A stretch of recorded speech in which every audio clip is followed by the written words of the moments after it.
प्रिय दर्शकों नमस्कार। एक बार फिर से उपस्थित हूँ आप सबके सामने।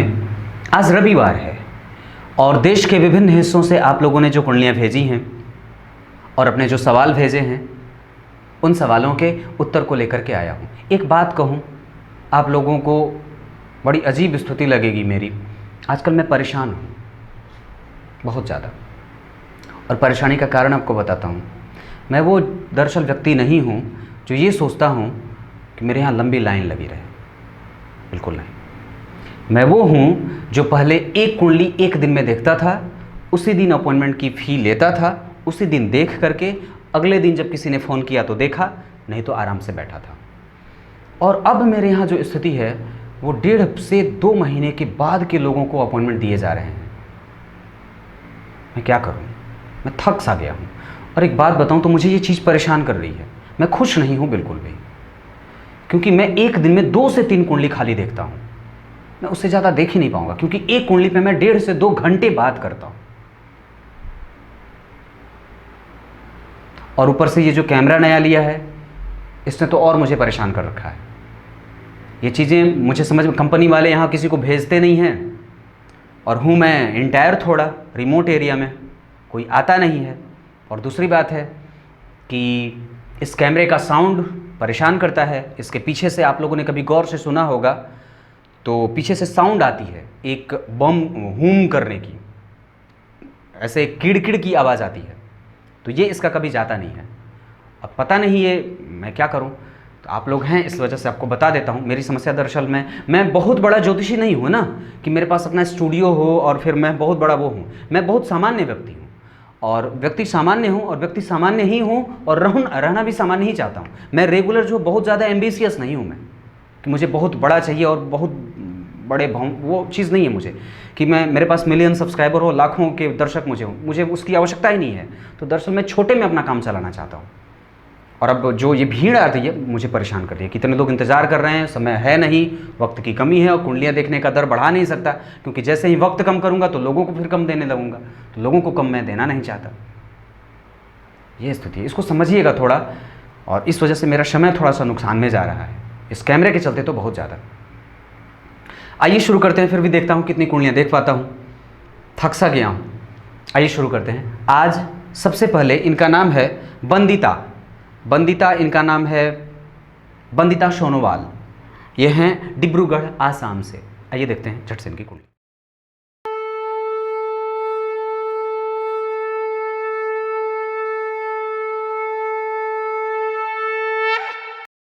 आइए शुरू करते हैं आज का कार्यक्रम। बंदिता सोनोवाल, डिब्रूगढ़ आसाम, 1 जून 1992, 20:20। इन्होंने पूछा है विवाह। आपकी कुंडली में मैंने एक कार्यक्रम बताया था ना, यहाँ 10 नंबर लिखा है। आप हैं धनु लग्न की, लग्न में ही राहु केतु का प्रभाव है, और यहाँ पे शनि बैठे हैं, अपनी राशि के होके बैठे हैं, वक्री है 24 अंश के, तो 20 अंश से वो ऊपर जा रहे हैं। और आपका जन्म शुक्ल पक्ष के प्रतिपदा को हुआ है, इस वजह से मन भी परेशान है। और क्रमशः ग्रहों की जो स्थितियाँ बन रही हैं वो सोचिएगा, यहाँ पे विषम संख्या बना है, तो ये धनु की मूल त्रिकोण राशि है, ये बहुत अच्छी बात है। लेकिन लग्न के अधिपति गुरु आपकी कुंडली में भाग्य में जा रहे हैं अपने मित्र की राशि में, और इस कुंडली में गुरु भी कारक होते हैं, मंगल भी कारक होते हैं, और सूर्य भी कारक होते हैं। तो गुरु यहाँ के अधिपति हुए, भाग्य भाव में बैठे, मतलब पति से लाभ है और संबंध भी हैं। दरअसल विलंब इसलिए हो रहा होगा क्योंकि यहाँ शनि बैठे हैं, और वो इस भाव के अधिपति होकर के, धन भाव के अधिपति होकर के धन में बैठे हैं, तो धन से समस्या तो कभी नहीं होगी जीवन पर्यंत। क्योंकि नौमांस में भी मैं देख रहा हूँ तो लाभ ठीक ठाक है, उसमें भी कहीं परेशानी नहीं है। बस एक बात समझिएगा, आपकी कुंडली में सूर्य, बुध और शुक्र और चंद्रमा यहाँ बैठे हैं। सूर्य, बुध, शुक्र और चंद्रमा। सूर्य बनते हैं भाग्य के अधिपति, इस वजह से चूंकि पति भी तो भाग्य ही होता है ना, किसी भी जातिका के लिए उसका पति भाग्य ही होता है। तो भाग्य का अधिपति आकर के बैठ गया, प्रतियोगिता में करा रहा है। चंद्रमा अष्टम का अधिपति है, यहाँ बैठा है, और किसके साथ बैठा है, भाग्य के अधिपति के साथ।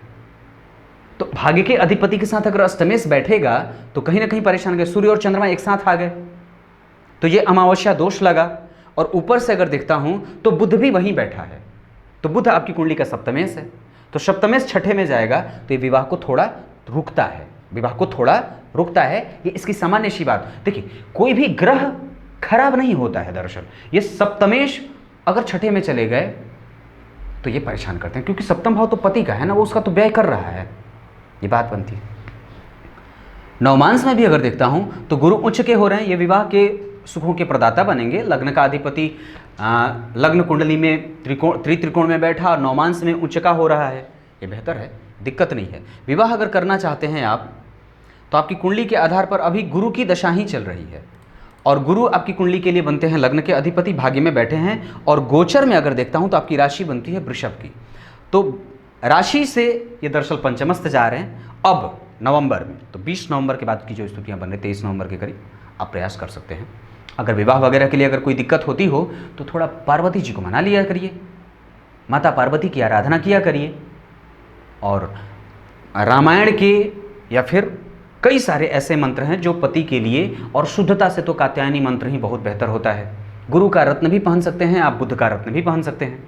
आपकी कुंडली में ग्रहों की स्थितियां देखता हूं तो अस्त ग्रहों की संख्या ज़्यादा है। एक अस्त हो रहा है चंद्रमा, क्योंकि वो शुक्ल पक्ष के प्रतिपदा का है तो वो अस्त होगा, और दूसरा है बुध सप्तमेश है, तो सप्तमेश अस्त होंगे, यानी कि पति का दर्शन देर से कराएंगे, पति को विलंब से लाते हैं जीवन में।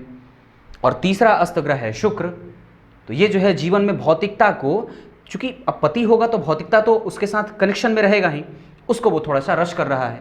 और एक ग्रह है शनि वक्री, जो आपकी कुंडली का दशमेश है, लेकिन द्वितीयेश है, तो द्वितीय और तृतीय भाव के अधिपति शनि इस कुंडली में कारक नहीं होते हैं, वो बहुत महत्वपूर्ण नहीं होते हैं, लेकिन धन के अधिपति हैं, धन में बैठे हैं। और एक बात गौर करिएगा, आपकी कुंडली के पराक्रम लाभ भाव में नवमांश में विष दोष बना है, यहाँ पे याद रखिएगा, यहाँ पे विष दोष बना है, और ये थोड़ी सी समस्या कर रही है जीवन के लाभ को आने में। समझ में आई बात? अब अगली कुंडली की तरफ बढ़ते हैं। अगली कुंडली निक राज जी की है। ये हैं बोकारो झारखंड, 6 अगस्त 1988 रात्रि में 12:10। और इन्होंने पूछा है जीवन में समस्या है। एक बात बताता हूँ, राहु है ना तो देगा, सामान्य तो देता है और दे रहा है। और दरअसल आप अभी जिससे उभरे हैं वो राहु में केतु था, अब जिसमें आएंगे वो राहु में शुक्र है।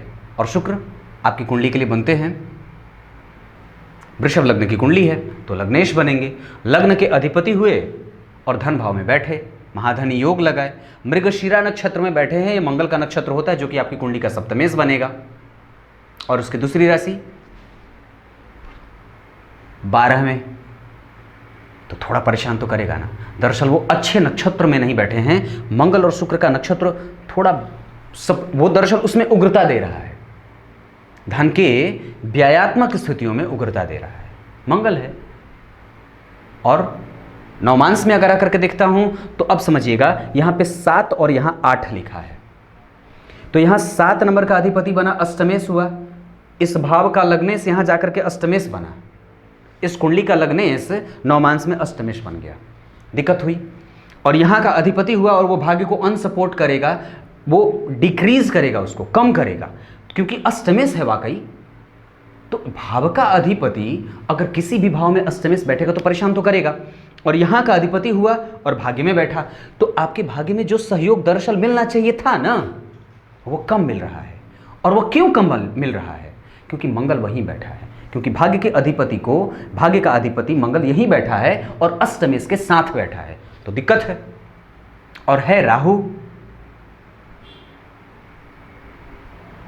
तो लपेटे में ले रहा है। और सूर्य और बुध कर्क राशि के हो रहे हैं। यहाँ का अधिपति पराक्रमेश आपकी कुंडली में मेहनत तो कर ही रहे होंगे आप, और गुरु चंद्रमा एक साथ बैठे हैं, लेकिन वो वृषभ के हैं गुरु, थोड़े कम। गुरु नहीं चाहते हैं कि उनका सामना कभी भी शुक्र के साथ हो, तो थोड़े कम हैं वो। तो आप, और चंद्रमा आपकी कुंडली में पापक बन रहा है, ये थोड़ा दिक्कत है। आप एक काम करिए, राहु की दशा अभी आपकी कुंडली के लिए 2026 के 12वें महीने मतलब एंड तक रहेगी। तो सामान्यतः एक बात बताऊं तो आप एक लाजवर्त सबसे पहले धारण करिए, बड़ी लाभ करता है, बड़ी लाभ करता है लाजवर्त। और कोई नहीं, एक लाजवर्त धारण करिए। बाकी आपकी कुंडली में नौकरी वगैरह के बहुत अच्छे योग हैं, अगर आप करते हो तो ठीक है, नहीं तो प्रयास कर सकते हैं। राहु केतु की भी स्थिति अच्छी है, दरअसल वो कैरियर को अनसपोर्ट कर रहा है, कभी कभी परेशान कर रहा है। राहु दशम भाव के लिए अच्छा होता है, मतलब व्यक्ति को सामाजिक प्रतिष्ठा, डोमिनेटिंग नेचर, व्यक्ति जो है वो कहीं ना कहीं धन को किसी न किसी तरीके से ये न के न प्रकार लाने वाला होता है। माता पिता के साथ संबंधों को भी कभी कभी कमजोर, और सुख के पीछे व्यक्ति को भागना ज़्यादा पड़ता है, सुख के पीछे रस्साकसी ज़्यादा होती है। और नवी दृष्टि से रोग को देख रहे हैं तो वो कभी कभी अपनी दशाओं में व्ययात्मक स्थितियाँ और यात्राएं वगैरह ज़्यादा कराता है। ये बात है, कन्फ्यूज़न में मत रहिएगा, क्योंकि चंद्रमा कमज़ोर है और वो राहु से केंद्र में आ रहा है। राहु यहाँ और गुरु यहाँ और चंद्रमा भी यहाँ, राहु से केंद्र में, गुरु चंद्रमा एक साथ बैठे हैं। लेकिन चंद्रमा आपकी कुंडली का अगर देखता हूँ तो स्थिति में अगर वो बनता भी है तो वो ऊंचे का, लेकिन मृतप्राय है, इस वजह से थोड़ी परेशानी। पराक्रमेश होकर के लग्न में बैठा, यहाँ का अधिपति लग्न में बैठा, व्यक्ति के जेहन में ही पराक्रम और मेहनत करना सिखा रहा है। और दरअसल गुरु की राशि जन्म कुंडली के पंचम भाव पे तो ज्ञान भी बहुत बेहतर है, दाम्पत्य भी थोड़ा देर से स्टार्ट होगा, भाग्य का सहयोग भी मिलेगा। लेकिन लग्न कुंडली के बाद जैसे ही नवमांश में दर्शन करते हैं ग्रहों का, तो पोजीशन जो है वो थोड़ा चेंज हो रहा है। कैसे? क्योंकि ग्रह वास्तव में आपको एक ही बार राजा बना दिया गया और दूसरे ही पल आपको ये बता दिया गया कि मृत्यु होने वाली है, तुरंत तैयार हो जाओ, तो कैसा लगेगा? दरअसल वही बात है, यहाँ पे लग्न का अधिपति वो पूरे कुंडली का मालिक था और यहाँ पे उसको मृत्यु भाव एक दुह स्थान दे दिया गया और बैठा भी है तो मंगल के साथ वो बहुत अच्छे, उसके मित्र भी नहीं होते तो थोड़ा सा तो संकोच करेंगे ना ग्रह। बस यही बात है। राहु का रत्न लाजवर्त चांदी में शनिवार के दिन धारण करिए और थोड़ा गणेश जी की पूजा कर लिया करिए, गणेश जी की पूजा कर लिया करिए, इससे लाभ होता है। उनके मंत्रों का जप कर लीजिए, ओम गणपतये नमः, या फिर अगर दूसरा कोई मंत्र चाहिए होगा तो संपर्क कर लीजिएगा, फ़ोन कर लीजिएगा, मैं उठा लूँगा। अगली कुंडली की तरफ बढ़ते हैं। अगली कुंडली है आदि। ये हैं आकांक्षा रामानी की आईडी से आई है, ये हैलाकांडी आसाम, 15 मई 1991 20 बजे। इन्होंने पूछा है, ये वृश्चिक लग्न की कुंडली बनती है अगर ये रात्रि के 8 बजे के करीब है तो। और सवाल है आपका, एक बात बताता हूँ, आप लोगों ने कभी गौर नहीं किया होगा व्यक्ति परेशान और कई सारे काम क्यों करता है? दरअसल लग्न है व्यक्ति को दिशा देने का कारण। लग्न जो है वो व्यक्ति को दिशा देता है, स्टेबिलिटी देता है। और अगर लग्न में या लग्न का अधिपति या ग्रह अगर नीच या कमज़ोर के हो जाएंगे तो परेशान करेंगे ही करेंगे। अब ये ज्योतिष माने लोग या ना माने, माने या ना माने, पर समस्या होती है। लग्न का अधिपति बना, यहाँ वृश्चिक लग्न की कुंडली बनी और नीच के मंगल यहाँ बैठे हैं। दरअसल वो उनका नीचा तो भंग होगा क्योंकि उच्च के गुरु भी वहीं साथ बैठे हैं, साथ में कर्क में, लेकिन वो नीचा तो भंग जो होगा वो बड़ा कम होगा। कारण क्योंकि गुरु जो है वो 13 अंश पे हैं और मंगल जो है वो 0 अंश पे हैं। मंगल का नक्षत्र पुनर्वसु का है और गुरु का नक्षत्र पुष्य का है। तो उस नक्षत्र में, जिस नक्षत्र में गुरु जो लग्न का अधिपति बैठा है, लग्न का अधिपति कौन बना? वृश्चिक लग्न की कुंडली में मंगल, वो बैठा भाग्य में, नीच की राशि में, तो थोड़ा प्रभाव तो पड़ा, लेकिन उस चीज़ की क्षतिपूर्ति क्यों हो जा रही है? क्योंकि उसने अच्छे भाव को पकड़ा है, भाव अच्छा है। और बैठा किसके साथ है? तो इस कुंडली के धन भाव के अधिपति के साथ। तो याद करिएगा कि अगर भाग्य का अधिपति धन में या धन का अधिपति भाग्य में जाए तो ये बहुत बेहतर होता है। व्यक्ति को कई सारे काम कराने वाला और धनवान बनाने वाला होता है, अनुभव का मालिक होता है, व्यक्ति माहिर होता है, हर क्षेत्र का अनुभव उसको पता होता है। और दरअसल गुरु जिस नक्षत्र में बैठे हैं वो शनि का नक्षत्र होता है। और गौर करिए तो वृश्चिक लग्न की कुंडली के लिए शनि बहुत ज़्यादा इंपॉर्टेंट नहीं होते हैं।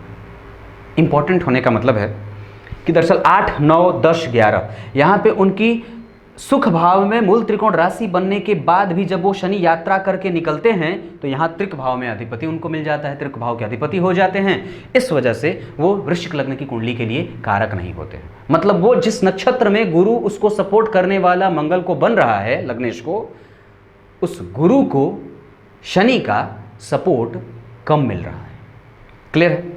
दूसरी बात, आपकी कुंडली में पराक्रम का अधिपति पराक्रम भाव में ही बैठा है। मतलब एक बात और समझ में आ रही है कि व्यक्ति मेहनती तो होगा, क्योंकि वो जो नक्षत्र है वो चंद्रमा का है। तो व्यक्ति का मन जो है वो मेहनत में लगा हुआ है, निरंतर कोई ना कोई काम और निरंतर किसी न किसी काम में अपने आप को एंगेज रखना चाहता है। क्लियर है? चंद्रमा है कमजोर, क्यों? क्योंकि आपकी कुंडली में वो सूर्य के साथ बैठे हैं तो वो उच्च के, लेकिन मृतप्राय, तो वो किसी काम का नहीं हो जाता है, कम और बहुत कम। रोहिणी नक्षत्र में बैठे हैं, अपने नक्षत्र में होकर के बैठे हैं, इस वजह से व्यक्ति को काम में लीन रखते हैं।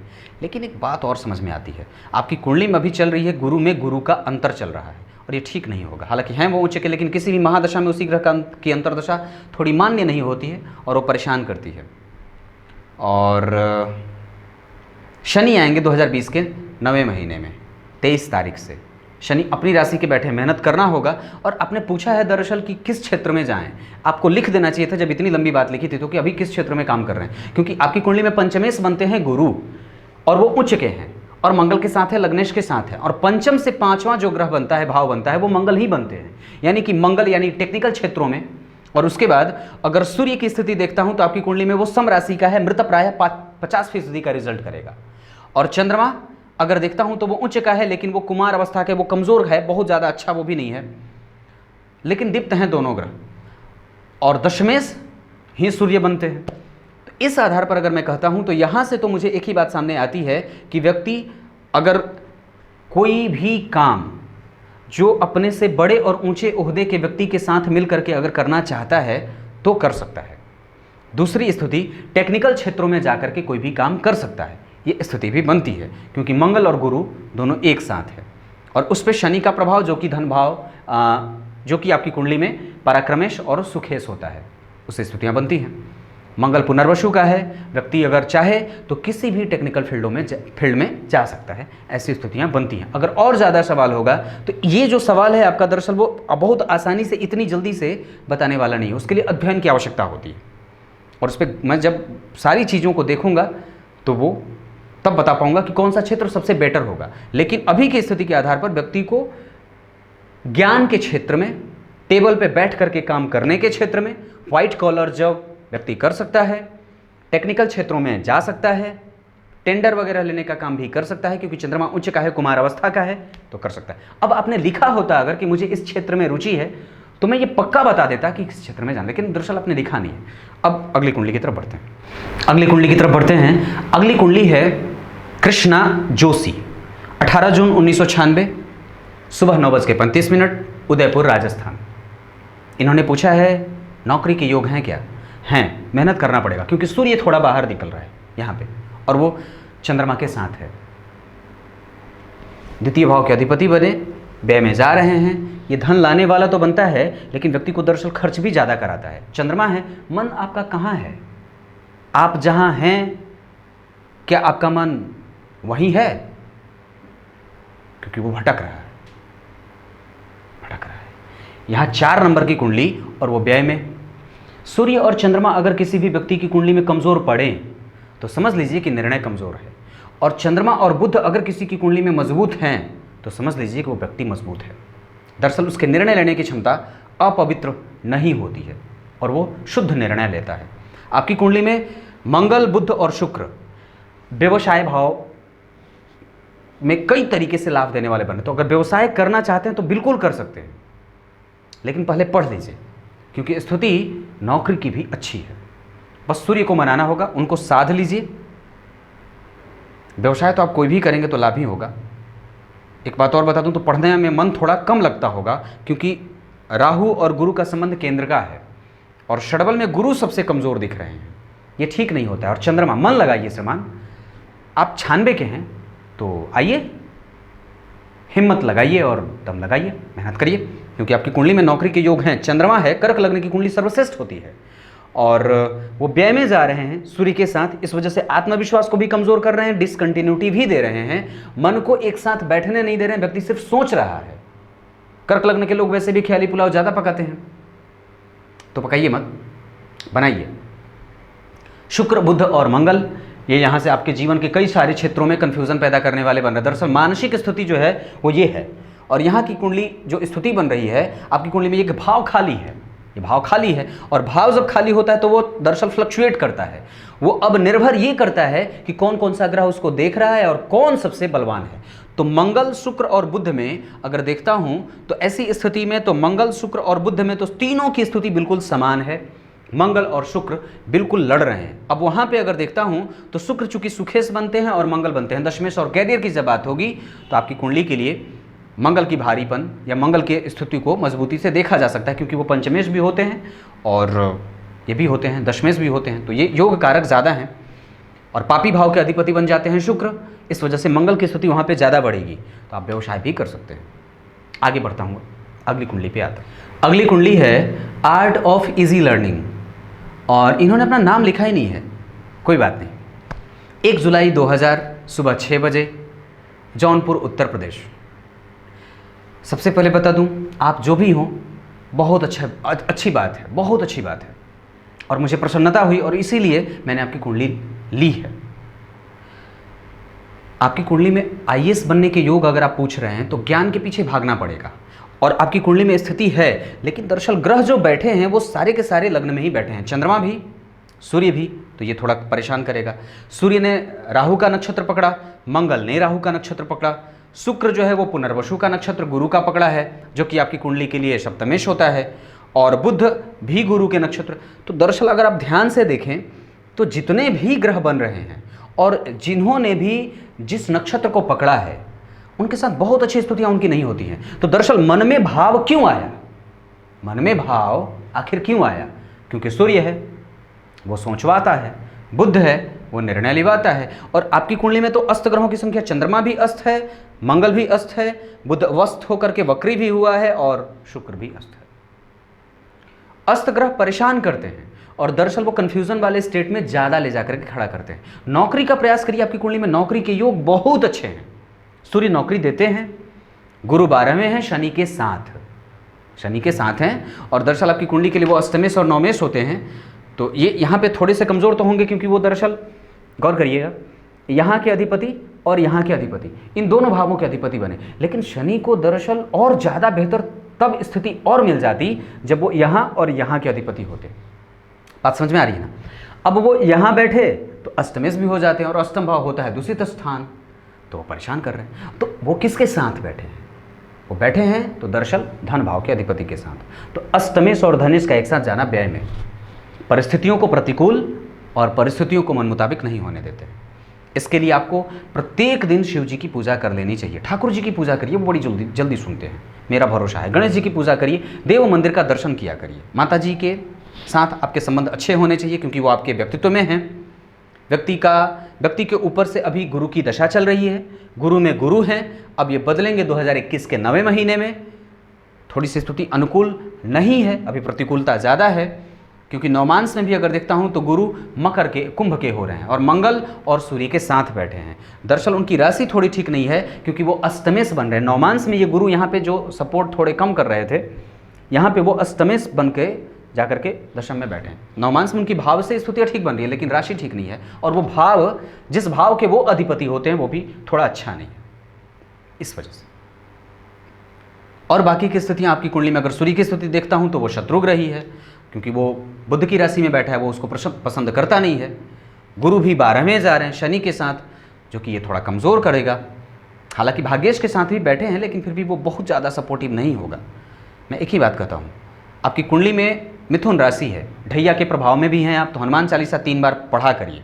नित्य प्रतिदिन हनुमान जी के दर्शन के लिए जाया करिए, और तिल तेल से ले करके उनके पैरों में लगा करके उनको बताइए, हे भगवान, अब अपनी पगड़ी उठा करके उनके सामने रख सकते हैं तो रख दीजिए। दरअसल ऐसा भाव जागृत करना है, मैं पति हूँ या पत्नी हूँ, जो भी हूँ, बस आपका, और आप ही को अब संभालना होगा। मेरे सामने अब कुछ दिख नहीं रहा है और बचा लो मुझे। आपकी कुंडली में है, बढ़िए आगे, और बढ़ना पड़ेगा। अब आज थक गया मैं, 5 ही कुंडली देखा हूँ, इतना ज़्यादा कैमरे, मैंने जहाँ से कैमरा खरीदा था उनको इतना मैंने डांटा है कि सारी भड़ास निकाली है। पता नहीं रिस्ट्रिक्शन वगैरह नहीं होते तो मैं इस कंपनी का नाम भी बता देता कि आप लोग इसके चक्कर में मत पड़िएगा। बहुत बुरी कंपनी है, और बहुत नामी कंपनी भी है, बहुत अच्छे पैसे भी लिए थे मेरे से इन लोगों ने, लेकिन मैं ठगा गया। आगे अगर मेरे साथ कुछ भी नहीं होगा तो मैं आप लोगों के सामने ज़रूर बताऊँगा, और ज़रूर आप लोगों से इससे इंतला करूँगा। तब तक के लिए इजाज़त दीजिए, कल एक बार फिर से उपस्थित होंगे आप सबके सामने। नमस्कार।